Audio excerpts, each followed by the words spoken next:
Welcome to Your Thoughts, Your Reality with Michael Cole, the podcast that shines a compassionate light on the journey of veterans battling through life's challenges. Michael is a dual elite certified neuroencoding specialist in coaching and keynote training presentations, dedicated to guiding military veterans as they navigate the intricate pathways of post-deployment life. Join him as we delve into the profound realm of neuroencoding science, empowering these brave individuals to conquer universal battles, procrastination, self-doubt, fear, and more. Together, let's uncover the strength within you to re-engage with families and society, forging a new path forward. Hello, everybody. So today we had an amazing pivot with the amazing Brenda, the Solutionist Warren. I had scheduled for a different time, and Brenda was amazing and said, let's do it. So here we are at 9 a.m. So Brenda is a retired Marine Corps gunnery sergeant with over 30 years of experience in leadership and relationship building, 3-time best-selling author and creator of the Tap-In Method. If you've not heard about that, I'm sure we'll touch base on it today, but check out previous episodes. It's an amazing method. She's a specialist in business building, focusing on mindset transformation and growth. And of course, she's very passionate about fostering relationships and all that fun stuff. So welcome and thank you for your grace, amazing lady. I appreciate you. Tell people a little bit more about yourself who haven't seen you on here yet, please. You said a lot already. So I think the main thing is to know is that I am a solutionist. I see things other people often miss, and I really take a holistic approach, mind, body, and soul. And I'm passionate about helping veterans and entrepreneurs in general build businesses that thrive, that they love, or they learn how to do it their way. But I'm just as passionate about helping people build strong, loving, healthy relationships, because I truly believe that no one should lose their relationship for their business. I help people create harmony between their business and their personal life that align with their core values and how they want to show up in the world. Amen. I love it. Absolutely love it. So let's start with, I know you've helped, countless individuals navigate challenges in their relationships. So, you bring that up. So this is going to be our main topic about, intimacy and sex, and they're not necessarily the same thing, etc. So why don't we start with, what is an overlooked aspect of intimacy in today's fast-paced world? Michael, the truth is many of us forget to be present. And people often don't realize that they'll say, well, Brenda, you're a business coach. How did you get into a relationship? Because if your business, if your personal relationship is jacked up, your business is going to suffer. It's so important for us to find that harmony that allows us to have a synergy that will not have us, taking from one to support the other, or vice versa. Got it. Yeah. So, with that in business, so kind of go through that correlation and how you connect them, even more so, if you will. Well, this all comes from my own learning. I've been in ministry for over 30 years, and I've talked to so many people that have committed infidelities, people that are just fed up with their marriages. And what I started noticing was that a lot of them did not realize that they were creating their problems because of the way they were not handling their professional and business life as a unit. Got it. So explain what some best tips then, if you will. I mean, as far as that aspect goes, how would you say they are connected? Well, when I first started teaching people to run their love lives like a business, they thought I was crazy. I had them create report cards. I asked them, if you were to brand your family life, do you have the know, trust, and like going on there as well? Does your family trust your word that when you say you're going to come back at a certain time, you're going to be there? Are you providing service excellence for your family the way you do for your customers? To me, the parallel is so profound because our kids, our significant others, they see us a certain way, and believe it or not, we tell them every day who we are. And if you think about it from a business standpoint, how can your family begin to know, like, and trust you if every time they turn around, you tell them bald-faced willful lies? You're not providing the care and nurture that you say you provide. Like, for example, if you tell your kid I'm gonna show up for a play, and then daddy was too busy because this business over here came in the way. The first time they'll go, okay, that's a problem. Now, if you did that in your business, someone would say you missed the mark. They said that's a problem. Then we got to do it into what? Service recovery. Same thing with your family, relationship recovery. So the next play you show up, kids happy, you're back on track. But what if you have a pattern of not showing up to those plays? Absolutely. The message you're giving to your child is that that business is more important to them. And Michael, can I tell you, I wish I understood that when my child was growing up, because I did not, I'm sad to say, make my child a priority. I made my business a priority, and our relationship suffered for it. Yeah, and you know what? You're not alone. So, I mean, let's just all take ownership, right? Everybody that owns a business and works the hours that they do, whether it's 1, 2, 3, 6 businesses or corporate world or whatever it is, I think we get in our minds that, you know, we need to provide, and I think, you know, that's kind of the I don't want to say the norm, because it shouldn't be, and I hope it's not. But it feels like it is. It is the norm, but here's the thing. I advocate for changing the culture. I ask my business owners that I work with to go 10 toes down that their family is a priority. They need to put that in their mission, vision, and goals. For example, you can't go to the bank and get money out at 5:01 if the bank closes at 5, and they don't apologize for that. Now, they do have ATMs, but you're not talking to a teller. You're not talking to a bank manager. And if you want to, you got to wait till the bank opens again at 9.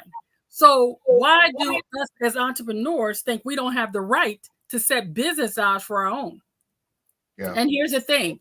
I have not had any of my business owners that's actually put into practice that put their kids on their schedule, meaning if there's a play, you put it on your schedule, you know, in advance, and then you show up. And guess what? Most of them that started doing that, and they would tell a person they were supporting that they've done that, they're like, you did what?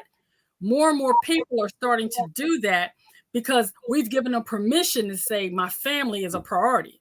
It only takes one person to start a trend. Absolutely. You just did it. Mm-hmm. So, I mean, how many times do we give our business the best and our families get the rest? You know, mm-hmm.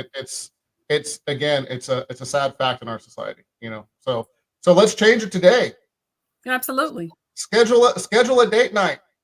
Oh, I absolutely love talking to people about date nights. Because why?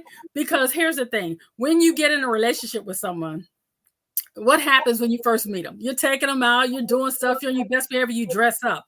Then you get in a relationship, maybe it's long-term, or you've even gotten married. And now you no longer do the things that you did to entice that person to fall in love with you in the first place. I challenge the women that I work with to fall in love with their husbands every day. And I invite them to educate their husbands so they can do the same for them. And how do they do that? You create date nights. You create a situation where a lot of the women, what do? We get up in the morning, we do our hair, we beat our faces to the guys, put on these cute outfits, and everybody at work gets to see how fabulous we look, smell, and act. And then as soon as we get home, what do? We pull these bras off, take that hair down, wipe off that makeup. And by the time our significant other or spouses get home, we looking like Magilla Gorilla.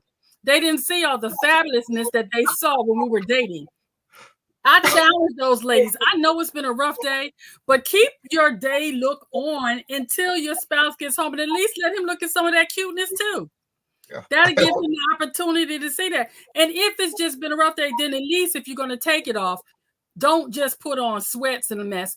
Get yourself some outfits that when he gets home, he's seeing a fresh face, hair pulled back, smelling good. Take a shower, ladies, and greet that man with some passion.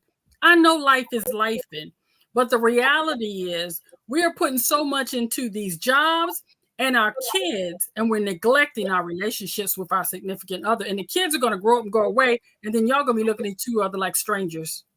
Yeah, and that's a major problem during that transition. You know, you do so much, and it's all about the kids and all about that, and then you don't know who each other are anymore. And here's the thing. What we don't realize is that we're teaching our kids how to have dysfunctional relationships because we're not showing them samples of functional relationships. When you are in a home and you teach a kid how to have date nights. Guess what? When they grow up, they expect to have them with their significant other. If you teach them that it's okay to be affectionate with your spouse or significant, they learn that. They also learn when you're cussing and fussing at each other, when you're hooping and hollering, when you're hitting and being inappropriate. So you just simply have to decide, what lesson do you want to teach your children? Yeah, amen. They want to teach them a lesson of being loved and being honored and being respected. Yeah, I love that. And I know my wife's on here. She's popping up some comments and so on. Honey, don't forget date night tomorrow night. There you go. We have scheduled it, and we should have did it a long time ago. So just in time to talk to Brenda. I had no idea where we're going here, just so you know. That's okay. It's fantastic. So what are some things, obviously, what do you define intimacy as? Intimacy is that closeness, that situation that happens when you're building your relationship and you have good communication. It is not about the physical, because we titled this today that intimacy is more than sex. See, sex is the physical act. You can have sex with someone and not be intimate. Now, back in the day when we was young, all of y'all know we was horny little heifers, and we out there just doing everything and anything we can do big enough to do. Didn't even like half the people you did it with. Maybe that ain't y'all. I'll talk about me, okay? Hey, I'm just letting it go. It was like, because intimacy is not sex. Again, sex is specifically the physical act. Yes.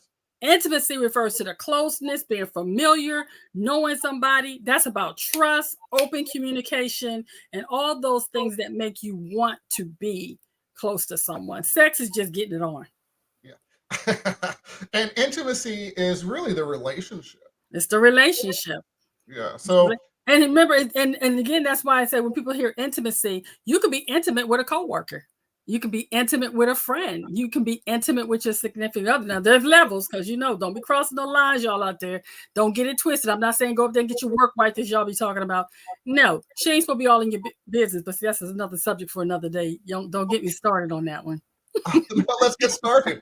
Did you just say work wife? Work wife. Oh, because when I was at my job, when I was at the hospital, the first time my boss referred to me as his work wife, I was offended. But then I realized what it really meant. That's that person, that's your right-hand person. They're always doing everything because I did everything for my boss. That man barely had to pour a drink of glass in the water, okay? He was pampered.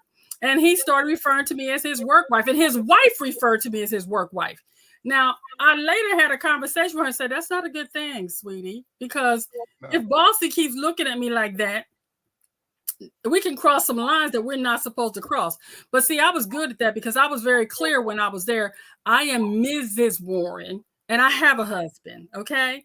So you have to draw those clear lines, because you can create such a level of intimacy that when you have a fight with your significant other, a spouse, you telling your work person about it. And next thing you know, y'all is bumping uglies in the sheets and you don't even know how you got there. You're like, yep. I don't know how it happened. You didn't just fall into it, baby. You worked your way into it by creating an intimate relationship with someone you should have had clear boundaries with. Yeah, absolutely. And I agree with that 100%. You get to that point and all of a sudden it's like, how do we even get here, right? How do we get here? And it's easy. Be very, very careful. Be very careful. And you have to work to make sure those boundaries aren't crossed. Absolutely. You both have to be, very vigilant, with that.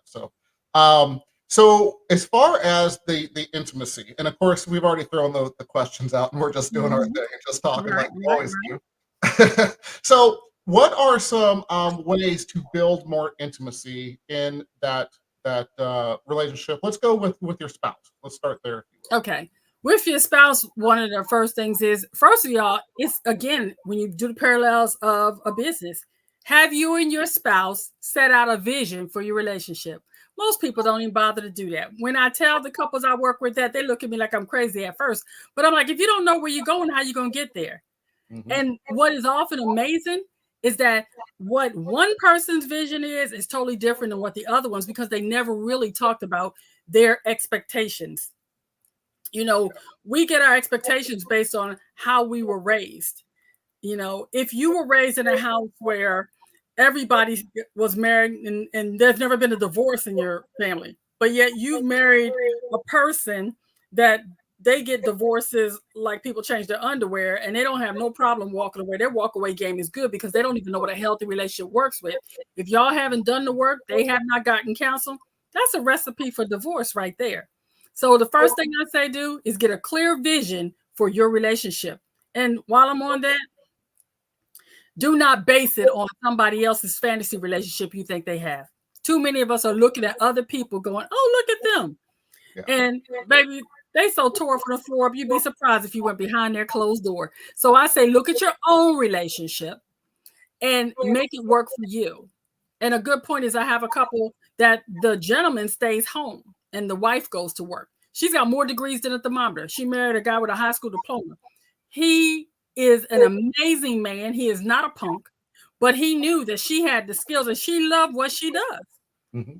So he decided when they had kids that he would stay home and take care of the kids.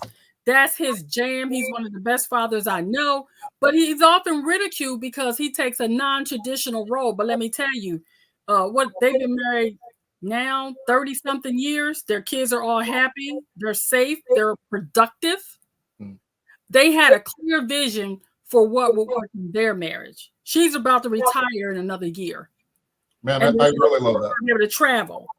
But there was never a time when, based on how they set their particular marriage up, that there wasn't mutual respect. Now, did they have their rough points? Absolutely. However, they had a vision for what their relationship would look like, how they would raise their children, and how they would live their life.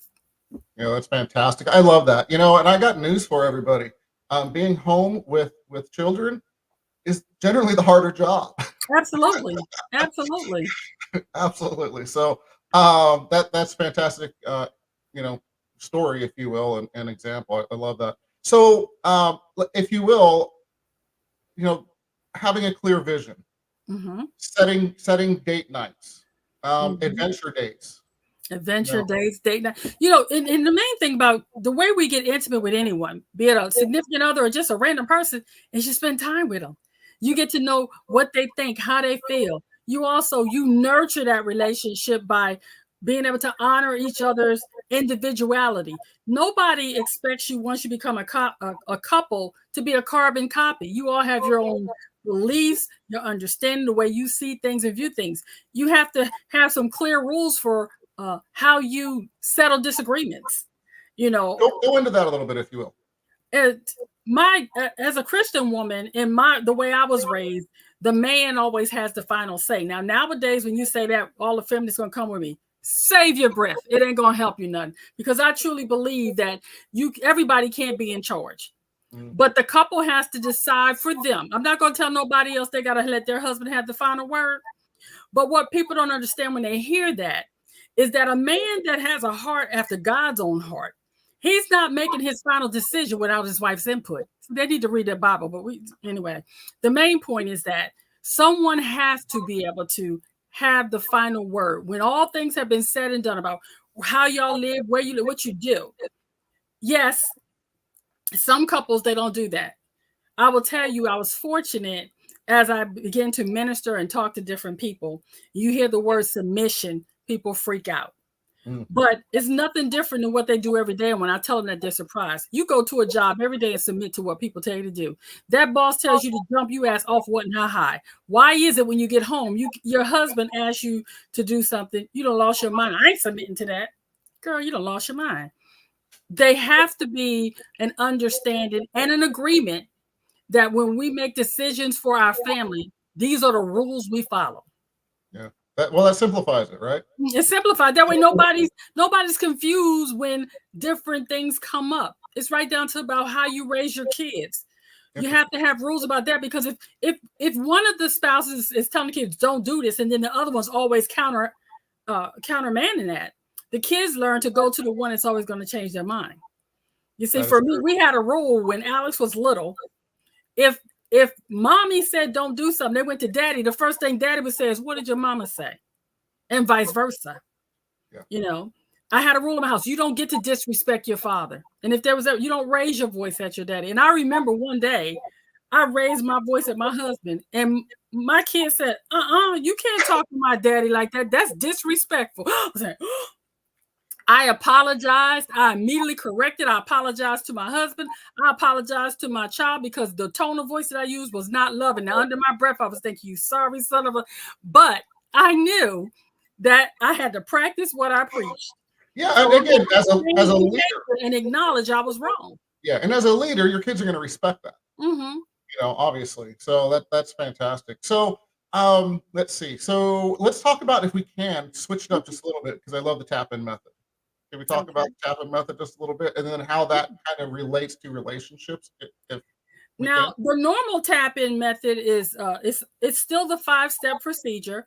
And in my normal, when I'm dealing with business, the T stands for transformation in business and in relationships.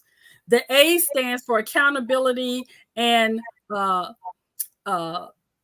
announcement in the business, but in the relationship is authenticity. So there's a slight difference there. Inside of the business, there's prepare. Inside of the relationship, we focus on presence, because it's always the underlining, but we add this part into it.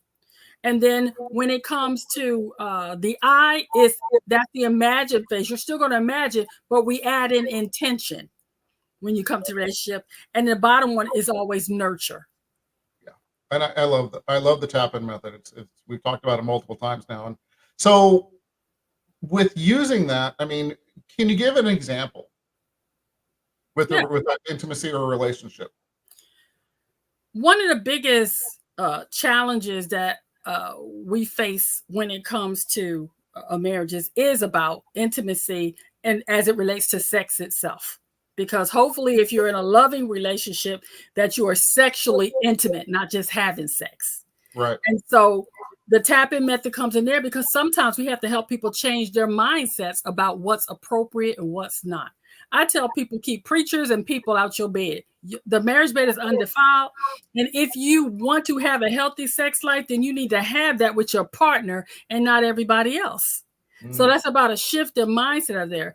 Also, if they're not married already or whatever, I ask them to really, really dive into each other's sexual thumbprint before you make that lifelong commitment, because there is nothing worse than being in a sexually dissatisfying relationship. And if you are not clear on what your sexual requirements and preferences are, and you keep that on the down low until you get married, you can be really disappointed when you find out someone does not like what you like. No doubt. And a lot of people, that's how infidelity creep in, because if you won't, guess what? Somebody else will. So you got to know your boundaries and what you are willing to pursue before you get there, so that you can say, if I'm going to be able to sustain that relationship. So you got to do the mindset thing. When it comes to the next part about the announcement, accountability, and the authenticity, that is where it is always, not always, but sometimes it's necessary to seek professional help. As an example, if either partner has been sexually abused or traumatized in any way, there may be a need for counseling in order to build that intimacy. If there was an infidelity that occurred, you may need a professional to help you work through all of that. But what I do say, when you start bringing in professionals, vet them. I am not a licensed therapist, and I tell people that all the time. I can help you based on ministry, counseling, and experience. However, common. Sometimes there's a level when you get, you say, baby, that's beyond me. You need professional help. Absolutely. And I really ask that people seek that. And oftentimes they're shocked when I say this is above that. Because if you have been someone that's been sexually abused, you should talk to a professional, really unpack that so that you can have a healthy sex life. In the preparation stage and in the present stage, that's what we talk about. Oh, I love this part, because that's where I'm talking, especially for the ladies. Ladies, prepare for those encounters. Men are visual. And I need to say this right here. Ladies listening, sexy is not a dress size. Too many of us are caught up in our sizes. In case unless your husband or significant other is blind, they know what you look like. And they still came to you. And if you put on a few pounds since you've married them and you've blessed them with some children, they knew that was going to happen. if you are fortunate enough to have a man that loves you, really loves you, and is not caught up in your weight, he's going to love you whether you got a few extra pounds or not. And if he's telling you that, stop trying to put your perception of self on him. Yeah. I had a client that husband had not seen her undressed naked in 20 years. Had not seen, they've been having intimate relations, but he hadn't seen her without her clothes off. And they make love in the dark because she was so ashamed of her body. If you're that ashamed, y'all better go start working out. There's walk. You can walk. You can go to the gym. You have options. Stop complaining about results you're not willing to work for. Okay. Amen. Just shut up and be what it is. But if you want to do something about it, do something. And if you don't, and you own where you are, your body is capable of great pain and great pleasure, regardless of the size. And if you're fortunate enough to have a partner that will love every inch of you, regardless of your size, baby, have fun, kick your feet up and enjoy, and stop getting caught up in your head, because most men are not. I've interviewed men, I've done surveys. They are not caught up in the things that we're caught up in. And we often deprive ourselves of some great sexual pleasure by being caught up in body parts and stuff that don't even matter. Yeah, totally makes sense. Mm-hmm. Yeah. So where were we at on the tap-in method? I'm sorry. Okay, that was a P. And then we go to the imagine. Imagine how amazing your sex life could be, your intimate life could be, if you actually thought through it. I encourage my couples to play games. There's a game called Almosting. There's a game called Kiss and Tell. You know, a Kiss and Tell is just about you kiss that and you tell me if you like it. If you don't, we move on. It's just about having fun. Be free to play. You know, it's oftentimes we get so caught up in what would they think about me if I did that, I touched that, I kissed that, I licked that. Well, you need to be having those open, honest conversations about what you're comfortable with. And you also need to not pressure your partner into doing things they're not comfortable with. Absolutely. You know, that's not cool.